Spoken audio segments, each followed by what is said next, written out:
السلام علیکم دوستوں، انیکا وائس کے ساتھ آپ سب کو پیار بھرا سلام۔ تو دوستوں، آج کی کہانی شروع کرتے ہیں اللہ تعالیٰ کے پیارے بابرکت نام سے، جو بڑا مہربان نہایت رحم والا ہے۔ تمام تعریفیں میرے پیارے رب العزت کے لیے ہیں۔ اگر ہمارے چینل پہ نئے ہیں تو چینل کو سبسکرائب کر دیں اور بیل آئیکن کو پریس کر دیں تاکہ آنے والی ہر کہانی سب سے پہلے آپ کو مل سکے۔ آج کی کہانی ہمیں بانو نے دی ہے۔ بانو کہتی ہیں، یہ جو کہانی آپ کو سنائے جا رہی ہوں، یہ میری بڑی بہن کی دوست کے ساتھ ایک سچا واقعہ ہے۔ میری بڑی بہن کی دوست کا نام چندا تھا۔ وہ اپنے نام کی ہی طرح خوبصورت تھی اور اپنے تمام دوستوں میں اس کی خوبصورتی بہت مشہور تھی۔ میری بڑی بہن کہتی ہے کہ چندا کی عادت تھی کہ وہ روز اپنے گاؤں کے ایک باغ میں شام کے ٹائم جایا کرتی تھی۔ یہ سندھ کا ایک گاؤں تھا۔ سب دوستوں کے ساتھ مل کے عصر کے بعد چندا اس باغ میں جایا کرتی تھی۔ اس باغ کے بارے میں مشہور ہے کہ گاؤں کے ایک جاگیر نے وہ باغ تیار کیا تھا اور بہت پیسہ اس پر لگایا تھا۔ باغ جہاں پہ بنایا تھا وہ ایک کھلا میدان تھا اور اس میدان میں پہلے پرانے زمانے کا ایک برگد کا درخت ہوا کرتا تھا۔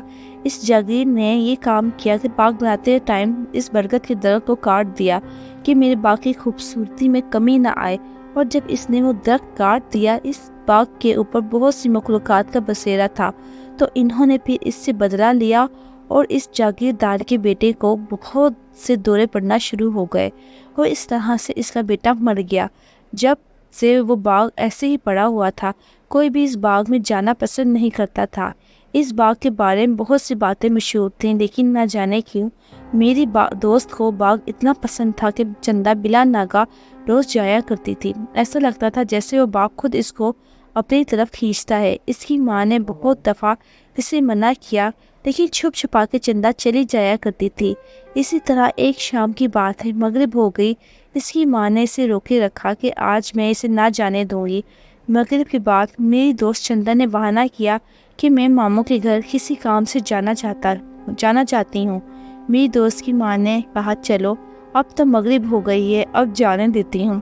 لیکن مغرب سے عشاء ہو گئی۔ جب چندا واپس نہ آئی تو چندا کی ماں کو فکر لگ گئی کہ چندا ابھی تک کیوں نہیں آئی۔ وہ ماموں کے گھر گئی۔ وہاں پہ جا کے پتہ چلا کہ ماموں کے گھر تو وہ نہیں آئی۔ ماں کو بہت زیادہ پریشانی ہوئی۔ اس کی ماں بھاگی بھاگی باغ کی طرف گئی تو باغ کے پاس سے بہت زور زور سے ہنسنے کی آواز آ رہی تھی۔ چندا کی ماں نے کہا، اللہ خیر ہی کرے۔ باغ کے باہر ایک بار لگی ہوئی تھی، دوسرا کوئی بندہ اندر داخل نہیں ہو سکتا تھا۔ باغ میں بس ایک ہی دروازہ تھا۔ اس کی ماں جلدی سے دروازہ پار کر کے اندر چلی گئی تو دیکھا چندا بال کھول کے ایک درخت کے نیچے بیٹھی ہوئی ہے اور زور زور سے ہنس رہی ہے۔ اس کی ماں نے کہا، چندا کیا بات ہے، تم بغیر پوچھے پھر باغ میں آ گئی ہو، چلو اب اٹھو گھر چلو۔ کوئی جواب نہ دیا تو ماں نے اس کا ہاتھ پکڑا تو وہ ایسے تھا جیسے کہ پتھر کا کوئی ٹکڑا پکڑ لیا ہو۔ چندا نے اپنا منہ اوپر کیا تو اس کی لال سرخ انگارہ آنکھیں دیکھ کے اس کی ماں تو ڈر ہی گئی۔ پھر وہ پتہ نہیں کس مردانہ آواز میں بولی کہ میں نہیں جاؤں گی، تم یہاں سے چلی جاؤ ورنہ اچھا نہیں ہوگا۔ چندا کی ماں بہت زیادہ ڈر گئی اور پھر اس نے کہا، لگتا ہے اس کے اوپر کچھ اثر ہو گیا ہے۔ اس نے بہت اونچی آواز میں آیت الکرسی اور دوسری آیات کا ورد کرنا شروع کر دیا۔ جیسے ہی انہوں نے آیت الکرسی پڑھی، چندا نے بہت زور کی چیخ ماری اور بے ہوش ہو گئی۔ اس کی ماں بھاگتی ہوئی باغ سے باہر نکلی اور گھر کی طرف دوڑ لگا دی۔ گاؤں کے بہت سے لوگوں نے دیکھا اور کہا، نہ جانے کیوں یہ عورت ایسے بھاگی جا رہی ہے، پتہ نہیں کیا ہو گیا ہے۔ لیکن اس کی ماں نے کسی کو کچھ نہ بتایا، کیونکہ وہ نہیں چاہتی تھی کہ جوان بیٹی کی کہانی ہر زبان پہ عام ہو جائے۔ وہ گھر گئی اور گھر جا کے اپنے شوہر اور بیٹے کو سب بتا دیا۔ اس کے چاچو بھی وہاں پر موجود تھے۔ تینوں بھاگے بھاگے وہاں گئے اور چندا کو لے کر گھر آئے۔ جب گھر لے کر آئے تو دیکھا اس کے ہاتھوں پر جلے ہوئے نشان تھے اور جسم پہ جگہ جگہ کسی نے جلا دیا ہو۔ چندا کی ماں نے کہا کہ اس کے اوپر اب کسی چیز کا سایہ ہو گیا ہے۔ میں نے اس کو بہت دفعہ منع کیا تھا کہ باغ میں نہ جایا کرے، لیکن یہ لڑکی چھپ چھپا کے میری طرف سے چلی جایا کرتی تھی۔ پھر یہ بات پورے گاؤں میں پھیل گئی۔ بہت سے لوگ کہنے لگے، اس لڑکی پہ جن عاشق ہو گئے۔ کوئی کچھ کہتا، جس کی جیسی زبان ویسی باتیں کرتے۔ پھر چندا کی دوستوں نے بتایا، جب ہم باغ میں جایا کرتے تھے تو یہ ایک درخت کے نیچے جا کے بیٹھ جایا کرتی تھی اور پتہ نہیں کیسی زبان میں باتیں کرتی تھی ہم لوگوں نے بہت دفعہ اس کو وہاں سے اٹھنے کی نہیں کہا، لیکن جب اسے بلانے جاتے تو وہ کہتی کہ یہاں سے چلے جاؤ ورنہ میں تم لوگوں کو بہت ماروں گی۔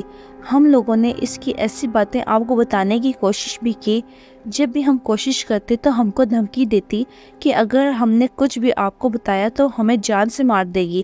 ہم تو بہت زیادہ ڈر گئے اور باغ میں جانا چھوڑ دیا۔ وہ اکیلے ہی باغ میں جایا کرتی تھی۔ چندا کی ماں تو یہ باتیں سن کے بہت زیادہ رونا شروع ہو گئی۔ گاؤں میں ایک بزرگ خاتون رہا کرتی تھیں جو لوگوں کو قرآن پاک پڑھایا کرتی تھیں اور دم درود بھی کیا کرتی تھیں۔ بہت سے لوگوں کا ماننا تھا کہ اور جنات بھی اتارا کرتی تھی۔ پھر بھاگم بھاگ ان کے پاس گئے اور ان کو لے کے آئے کیونکہ چندا کو ہوش نہیں آ رہا تھا۔ وہ بزرگ خاتون آئیں اور آخر دم کیا اور انہوں نے بتایا آپ کی بیٹی پہ بہت بڑے جن کا سایہ ہو چکا ہے جو کہ شیطان ہے اور وہ اب اس کو نہیں چھوڑے گا۔ وہ تو یا اس کو مار دے گا یا پھر یہ پاگل ہو جائے گی۔ چندا کی ماں یہ سن کے بہت زیادہ رونے لگیں۔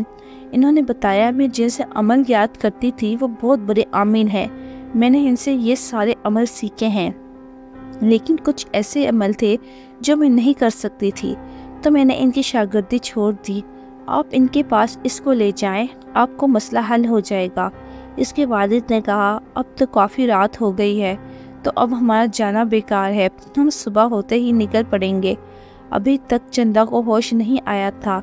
وہ بزرگ خاتون جاتے جاتے یہ بھی کہہ کے گئی تھی جیسے ہی اس کو ہوش آئے تو اس کے ہاتھ پاؤں باندھ دینا اور اس کے سر کے پاس قرآن پاک رکھنا، کیونکہ جیسے ہی اس کو ہوش آئے گا یہ گھر سے بھاگنے کی کوشش کرے گی یا وہ جو مخلوق اس کے اوپر ہے وہ اس کو لے جانے کی کوشش کرے گی۔ تو قرآن پاک رکھنے کا یہ فائدہ ہوا کہ وہ اس کے اندر نہیں جا سکے گا۔ ہم نے ایسے ہی کیا۔ ان بزرگ خاتون نے یہ بھی کہا تھا کہ یہ جو کچھ بھی کہے، جس مرضی آواز میں آپ سے بات کرے، آپ نے اس کے ہاتھ پاؤں نہیں کھولنے، چاہے کچھ بھی ہو جائے۔ صبح ہونے سے پہلے اس کو نہیں کھولنا، اور جب اس کو ہوش آئے تو آپ نے کسی بھی کنواری لڑکی کو اس کمرے میں نہیں رکھنا جہاں یہ بندی ہوئی ہو، کیونکہ وہ اس چیز کنواری لڑکی میں سما جائے گی۔ ہم نے ایسا ہی چندا کو باندھ دیا۔ جیسے ہی چندا کو ہوش آنے لگا تو اس کے گھر میں جتنے بھی کنواری لڑکیاں تھیں سب کو کمرے سے باہر نکال دیا، اور اس کے ہوش آنے کی علامت یہ تھی کہ بلی کی طرح رو رہی تھی جیسے کوئی جانور روتا ہو، اور وہ بری طرح گڑگڑانا شروع ہو گئی، ہاتھ پاؤں پٹکنا شروع ہو گئی، سر پٹکنا شروع ہو گئی، خاندان کے ایسے لوگوں کے نام لینا شروع ہو گئی جسے وہ جانتے بھی نہیں تھی۔ مرے ہوئے لوگوں کے نام لینا شروع ہو گئی کہ میری مدد کرو، مجھے نکالو یہاں سے۔ پھر رونا شروع ہو گئی کہ امی مجھے درد ہو رہا ہے، مجھے کھول دو، اور ماں کو ترس آ گیا، لیکن چندا کے ابو نے کہا تمہیں پتہ نہیں ان خاتون نے کیا کہا تھا، کچھ بھی ہو جائے اسے کھولنا نہیں ہے۔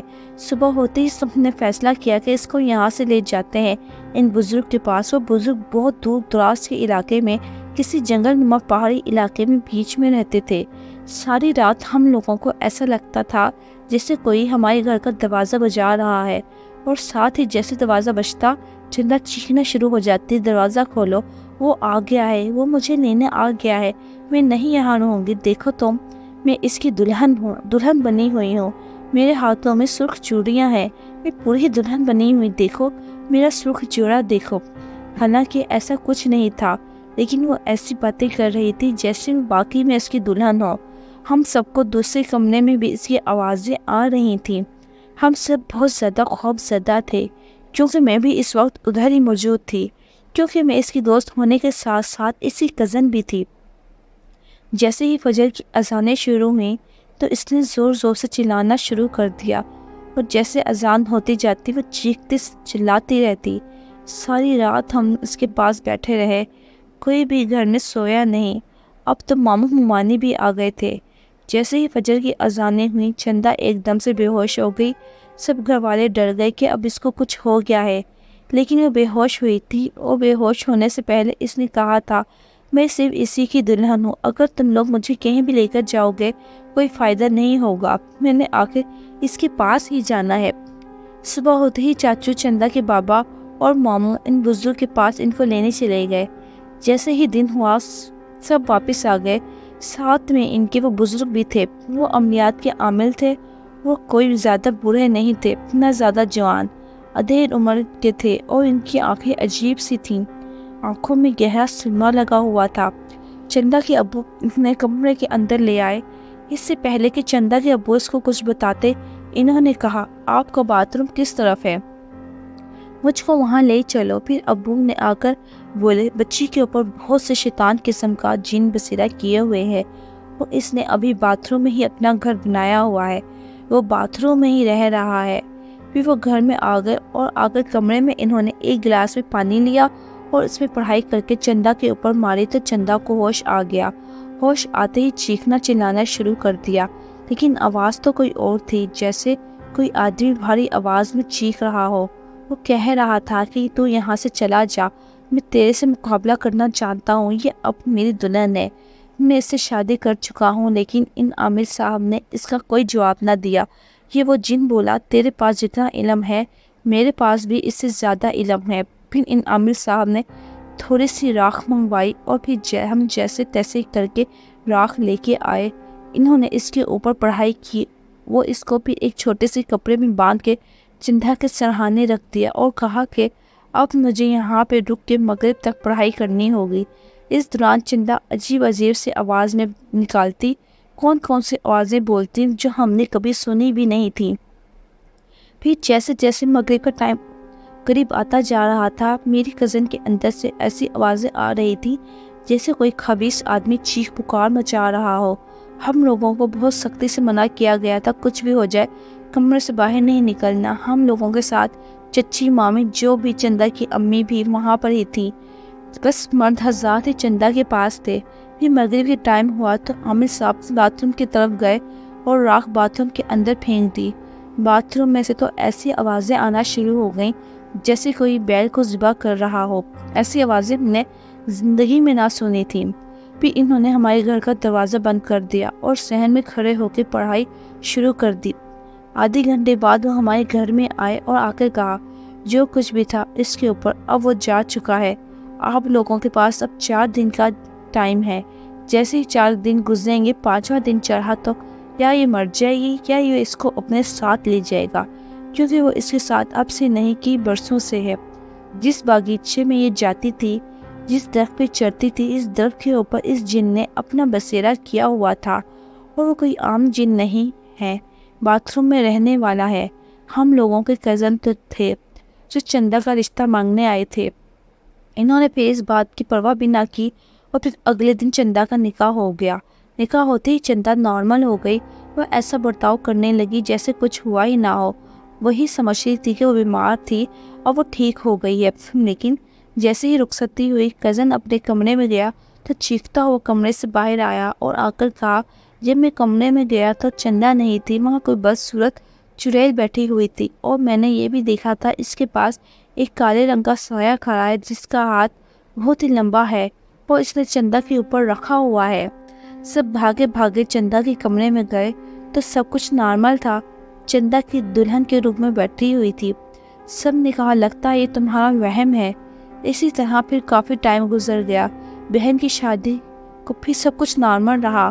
کزن کہتا ہے کبھی کبھار بہن کو بہت زیادہ غصہ آتا ہے، اس کی آنکھیں لال ہو جاتی ہیں اور وہ چڑچڑی سی ہو جاتی ہے، اور اس کے ساتھ یہ سایہ بھی دیکھا گیا۔